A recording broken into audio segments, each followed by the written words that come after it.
From what I've gathered from your articles, this seems to be a global network that Epstein was a part of, and I believe there are multiple Epsteins. Like, I don't believe that Jeffrey Epstein was the head of the snake. Yeah, like, they never go after the head of the snake. They never go after the head of the snake, quote unquote, it's the billionaire class, and so there's a faction of these billionaires in our oligarchy. And of course, the American oligarchy, the American oligarchs don't necessarily, a lot of them don't have an allegiance necessarily to the United States. A socialite's empire just collided with the most radioactive file in America.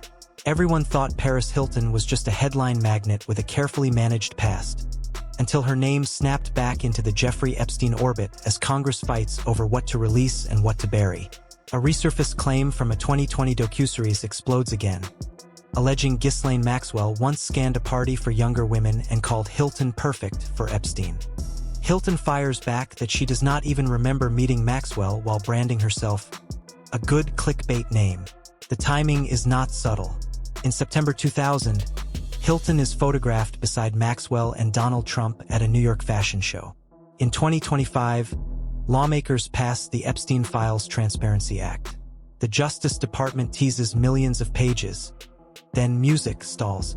Officials insist no client list exists after hinting otherwise. If there was nothing there, why does every release feel rationed? And why does a denial land like damage control? This is no stray rumor. It looks like a system bracing for impact. We've seen dozens of new photos we haven't seen before of Epstein and Ghislaine Maxwell with very high-profile people, celebrities, people like Mick Jagger and Michael Jackson, like you showed, also like British royalty and actors. All of that we sort of knew was happening. I want to highlight specifically two for the public interest, and that is President Clinton and President Trump. The allegation music itself is not new, but the way it re-enters the bloodstream is through the 2020 docuseries Surviving Jeffrey Epstein. Music composer Christopher Mason describes a friend standing beside Ghislaine Maxwell at a party while she scans the room for younger women to introduce to Jeffrey Epstein. He recalls Maxwell spotting a pretty young teenage socialite and asking for an introduction, calling her perfect for him. That socialite is identified as Paris Hilton. At the time, the anecdote drifts through headlines and fades. Now, as lawmakers spar over releasing investigative files, the clip circulates again with fresh urgency. Hilton responds in a recent interview with The Times, stating, "I don't even remember ever meeting her." It sounds dismissive, almost casual. But the timing of that dismissal, landing as millions of pages are promised and withheld, gives it weight it did not carry before. The past is not resurfacing quietly. It is being pulled up by something larger moving underneath. The photograph from September 18th, 2000 does not accuse anyone of anything. It simply exists. Hilton stands beside Maxwell and Donald Trump at the Anna Sui fashion show September 2000 in New York City. Three figures in one frame, captured long before investigations begin in March 2005 in Palm Beach. Music back then. Police paperwork prepares multiple counts related to unlawful conduct with a minor before the case shifts to a grand jury. Years later, that image becomes a kind of visual shorthand. Proximity turns into narrative. People close to the situation say it is unfair to read too much into a single social snapshot. Critics counter that introductions rarely happen in isolation. The official story insists coincidence. The public sees patterns. That tension is not theoretical. It is amplified each time the Justice Department announces a new document release. Each time a lawmaker demands transparency. Music, the image does not change, but the meaning around it keeps evolving. The Justice Department has finally released some of the highly anticipated Epstein files. More than 300,000 pages of documents related to the late convicted sex offender were made public today. They include photos, flight logs, grand jury testimony, and a lot of heavy redactions. Hilton's second remark lands harder than the first. "I'm such a good clickbait name." It sounds self-aware, almost flippant, but it reframes the entire exchange. If she is merely headline bait, then the allegation becomes a media stunt. Yet the recruitment anecdote is not a tabloid invention. It sits inside a produced series that revisits a network already dissected by prosecutors. In July 2019, Jeffrey Epstein faces federal trafficking charges in New York City before a tragic end in custody a month later.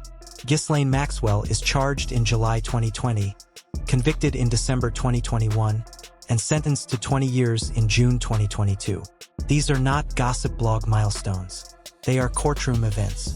When Hilton reduces herself to clickbait, some insiders interpret it as strategic minimization. Others hear distance. Here is where it stops making sense. If the claim is trivial, why address it now? As Congress pushes the Epstein Files Transparency Act through November 2025, the file fight is not abstract.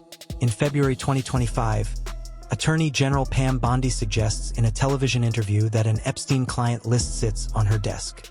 Weeks later, the Justice Department distributes binders marked declassified to influencers, though much of the material is already public. By July 7, 2025, the department announces Epstein did not maintain a client list and says no more related files will be released. Days later, Representatives Ro Khanna and Thomas Massie introduced legislation to force disclosure. On November 18, 2025, Music Congress passes the Transparency Act, and the president signs it the next day.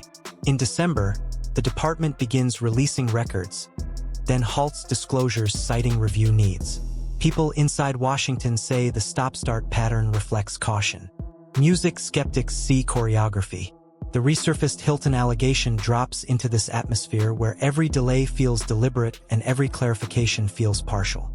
I know, but we have a congressional act now to requiring the release, but they're going to say, you know subject what? To Tom redaction. Hanks, it's unfair that he was mentioned and the because he law was eating says Skittles. subject to redaction. Subject to redaction. And we all know what that means. That's to protect. That's why I'm saying you will never be satisfied with what's released. That atmosphere grows heavier when the Justice Department announces on January 30th that more than 3 million pages, 2,000 videos, and 180,000 images are being posted. The scale sounds overwhelming, almost cleansing. Yet officials also emphasize that a large volume of material identifying victims will not be released. The public hears volume and imagines completeness. Lawyers hear redactions and see gaps. Meanwhile, a House committee releases a trove of email correspondence on November 12th, including exchanges involving high-profile figures. Music in one 2019 email to a journalist, Epstein writes that Donald Trump knew about the girls, without elaboration. Music, the phrase spreads instantly, stripped of context and amplified without explanation. Trump denies writing a suggestive letter described in a July 17th The Wall Street Journal report and files suit. The music contradictions stack. Hints of lists, denials of lists, emails without explanation, releases without full transparency. Against that backdrop, Hilton's casual dismissal starts to feel less like closure and more like containment. This just broke moments ago. The Democrats on the House Oversight Committee have released photos from Jeffrey Epstein's estate. We're getting dribs and drabs of this, and we had some pictures already, and here's some. There are some that show Donald Trump, Bill Clinton, Steve Bannon, Bill Gates, and others. None of the released images depicts any misconduct. None is believed to depict underage girls. It was not immediately clear when or where they were. And this is where people start asking sharper questions. If Maxwell is described in the series as scouring cities for younger companions for Epstein, what does that say about the social spaces she frequented? The documentary recounts a friend telling Maxwell who Hilton is, and Maxwell responding with immediate interest. It is presented as opportunistic, almost transactional. Those who defend Hilton argue she is the target, not a participant, that being noticed is not the same as engaging. Yet critics point to the broader timeline. The investigation beginning in March 2005 after a 14-year-old reports misconduct at a Jeffrey Epstein Palm Beach mansion, the unusual grand jury path in May 2006, and the secret non-prosecution agreement in June 2008 that allows Epstein to serve 13 months with work release. Music patterns of protection emerge. Introductions, deals, and reputations interlock. The question becomes less about one-party conversation and more about the machinery that makes such conversations possible. Again, there was new names in some of the emails that I think investigators need to look at. In particular, I jumped on the name of a modeling agent who, in a similar fashion to Jean-Luc Brunel, who brought underage girls from overseas to Jeffrey Epstein for abuse. There was another man. What was interesting about this other individual is that he also apparently provided young models for Donald Trump's modeling agency. The machinery extends beyond courtrooms. In July 2025, Deputy Attorney General Todd Blanche interviews Ghislaine Maxwell in an effort to calm a political storm. She denies wrongdoing and says she never saw Donald Trump involved in inappropriate behavior. Shortly afterward, she is moved from a low-security prison in Florida to a minimum security camp in Texas. Officials describe it as administrative. Observers read symbolism. Every move becomes a signal. When releases pause, theories fill the silence. Music, when a single word like ball appears in a scanned document, online speculation explodes, linking music ancient deities to modern banking transfers. Analysts say it is likely a garbled bank name, yet the cultural mood is already primed. In early 2026, a pop music star publicly alleges that an unnamed celebrity participates in ritual behavior involving music sacrifices, igniting renewed talk of elite cults. It sounds unrelated, but the timing feeds a broader narrative of hidden networks and coded language. The Maxwell interview is and never was part of the Epstein files. She was sentenced in 2025. This was an interview by Trump's lawyer to protect Trump from the fallout about the Epstein files. What this really is nothing but a sketchy PR stunt by the Department of Justice. And we have seen this movie before. The Maxwell interview is to the Epstein files what the Barr letter was to the Mueller investigation. Paris Hilton sits at the intersection of that narrative, whether she wants to or not. She is photographed in 2000, named in a 2020 series, and speaking in 2025 as file releases accelerate. People close to her insist she is unfairly dragged into a vortex created by others' crimes. Critics argue that proximity demands scrutiny. Music, the Justice Department's staggered disclosures intensify everything. Millions of pages promise music clarity, yet each batch seems to raise new ambiguities. The Senate's control over whether additional material becomes public prolongs uncertainty. If transparency is the goal, why does it arrive in fragments? If there is no comprehensive list, why does the language around it shift over months? Hilton's words hang in the air as self-defense, but the environment around them is volatile. The scandal is not static. It mutates with each announcement, each denial, each resurfaced clip.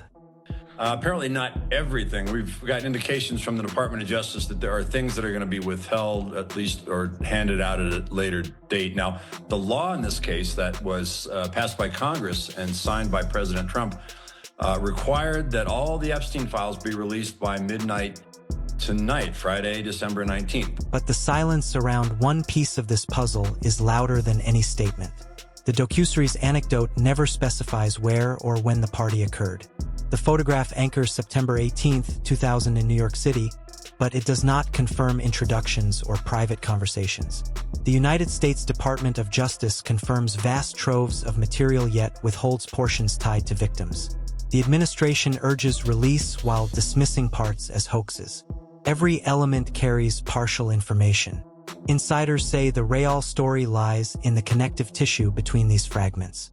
If that connective tissue ever becomes visible, reputations will not just be questioned, they will be recalibrated. And as the next tranche of documents looms, the unresolved question lingers. Is Hilton's name resurfacing because it is convenient clickbait, or because it sits closer to the center of this web than anyone is ready to admit? Yeah, I memean, she actually says she never saw anyone with underage women.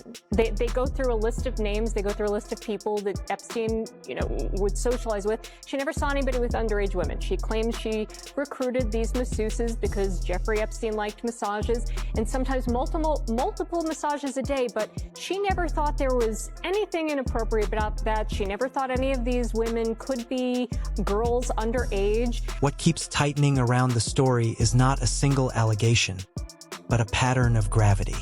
Names drift close to Jeffrey Epstein, and even when they insist they were never inside the machinery, the association lingers like a watermark. That is the real currency here, Proximity. Music in elite social ecosystems, introductions are power. Access is power. Being seen in the right room at the right time can launch careers. Being seen in the wrong room years later can fracture them.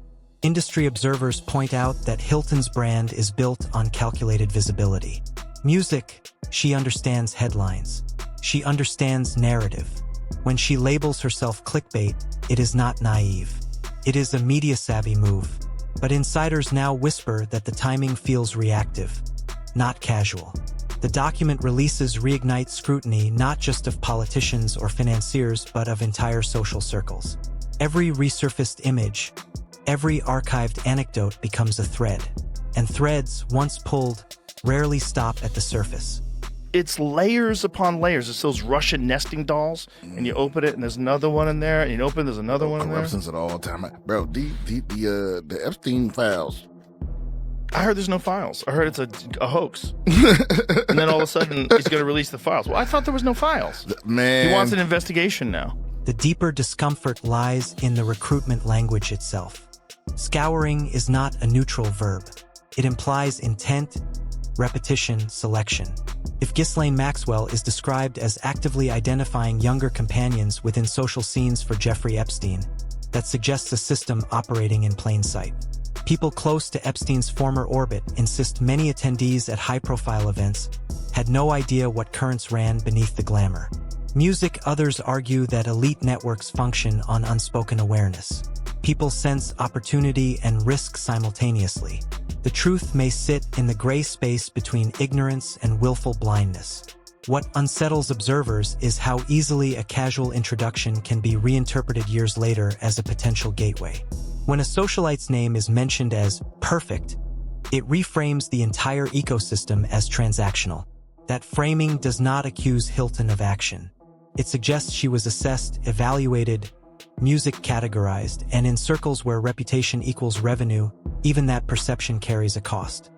And I think these things like Epstein, and there's probably a bunch of other similar operations that are being run, they provide you with like a really good time, or maybe you're a high profile, extremely wealthy individual, and it's hard for you to get hosed. And some guy tells you, hey, we've got everything covered. You know, you come to my island, nothing, you know, what happens on the island stays on the island. Meanwhile, the institutional choreography amplifies suspicion. Lawmakers call for transparency while executive offices calibrate what becomes public and when. Influencers receive binders stamped declassified, creating the impression of access without necessarily delivering revelation. Legal experts note that selective disclosure can shape narratives as effectively as total secrecy. Release a batch heavy on redactions and you generate frustration. Release a batch featuring recognizable names without context and you generate spectacle. The public oscillates between outrage and fatigue. In that oscillation, music individuals caught in the periphery of the scandal find themselves perpetually repositioned. Music Hilton's denial exists inside that swirl. It does not close the door. It adds another layer. If she truly does not remember meeting Ghislaine Maxwell, how does her name become embedded in a story that refuses to stay buried? Music. And why does the allegation gain new traction precisely as officials debate what remains hidden? Yeah. Why would you put him in the room and lock him in a bedroom, a tiny little bedroom with a roided up? Yeah. Just stop and think about that. You're in a room smaller than this studio that you and I are in right now with a roided up. You're sleeping with that guy. The cultural climate intensifies everything. Online communities parse documents, music like code, dissecting metadata, banking terms, and stray labels for hidden meaning. Music, when a word like ball appears in a scanned line, speculation erupts instantly, connecting ancient lore to modern finance. Analysts dismiss it as clerical distortion. The dismissal does not quiet the frenzy. It music feeds it. In parallel, celebrity feuds erupt publicly, with accusations of ritualistic behavior and shadowy allegiances circulating across social media. It creates a backdrop where elite misconduct is no longer seen as an isolated scandal, but as evidence of systemic rot. Within that atmosphere, Paris Hilton's situation stops being about a single-party anecdote. Music, it becomes symbolic. If even the most media-trained socialite can be pulled back into this vortex by a resurfaced clip in a shifting document landscape, music, what does that say about the durability of the network itself? Brings it all together with a bow for her, doesn't it? She probably wants to get out early. So I think that we have more digging to do. I think the DOJ transparency effort here is the right thing. But the reason it's on a Friday, Will, is I think there are no smoking guns. There's other places we have to look. There is also the matter of power recalibration. Music Jeffrey Epstein's original circle includes financiers, academics, royalty, and political operators. Some face legal consequences. Others weather reputational storms and move on. The asymmetry fuels resentment. Observers ask who falls and who floats. Paris Hilton occupies a different category. Celebrity entrepreneur, lifestyle brand, survivor of the tabloid era. Her empire depends on curated perception. Music endorsements, licensing deals, and partnerships hinge on trust and an aspirational image. Insiders in branding circles say that even unproven associations can chill negotiations. Investors do not wait for court verdicts. They respond to headlines. When her name trends alongside Ghislaine Maxwell in the context of recruitment, music, even if framed as a potential target rather than a participant, it triggers risk assessments behind closed doors. The public sees gossip. Executives see liability. At the same time, victims' advocates continue pressing for fuller disclosure, arguing that partial transparency protects reputations more than it serves accountability. That tension complicates everything. Music calls to protect identities and sensitive material are valid, yet they create gaps that conspiracy theories rush to fill. Each withheld page becomes evidence of something sinister in the eyes of online detectives. Music, every pause in the release schedule becomes proof of coordination. Hilton's denial now sits inside a climate where silence is read as strategy and statements are read as damage control. People close to her insist she is simply responding to a question posed in an interview, nothing more. Critics counter that high-profile interviews rarely occur in a vacuum.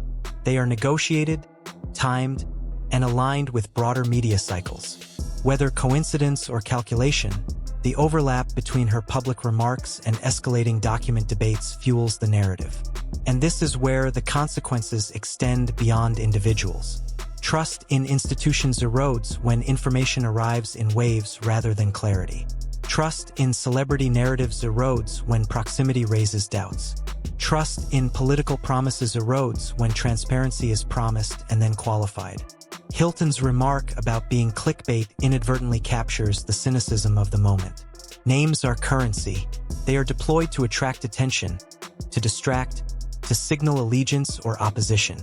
But what happens when the name at the center does not belong to a politician or financier, but to a brand built on escapism?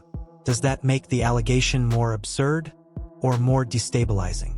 The answer depends on how much weight you assign to social ecosystems as pipelines of influence. Music, what we are watching now, is not a single scandal replaying itself. It is a network under intermittent illumination. Each new release, each resurfaced clip, each archived photo functions like a flashlight beam sweeping across a crowded room. Sometimes it lingers, sometimes it flickers away. Hilton stands in that beam at this moment. Whether by coincidence or design, her image is being re-examined against a backdrop of withheld pages and shifting statements. The pressure does not come from proven wrongdoing. It comes from narrative entanglement. In the age of digital permanence, entanglement alone can be enough. So here is where the tension sits. If this is all recycled rumor amplified by timing, why does it keep gaining traction every time the files move? If there is truly no comprehensive list, why does the language around it refuse to settle? And if Paris Hilton is merely a headline magnet, why does her name seem to trigger something deeper in this case? Leave your thoughts and theories in the comments. Is this strategic distraction calculated damage control, or the early tremor of a larger disclosure? Choose a side and explain it, because we are not at the end of this story. We are right in the middle of it.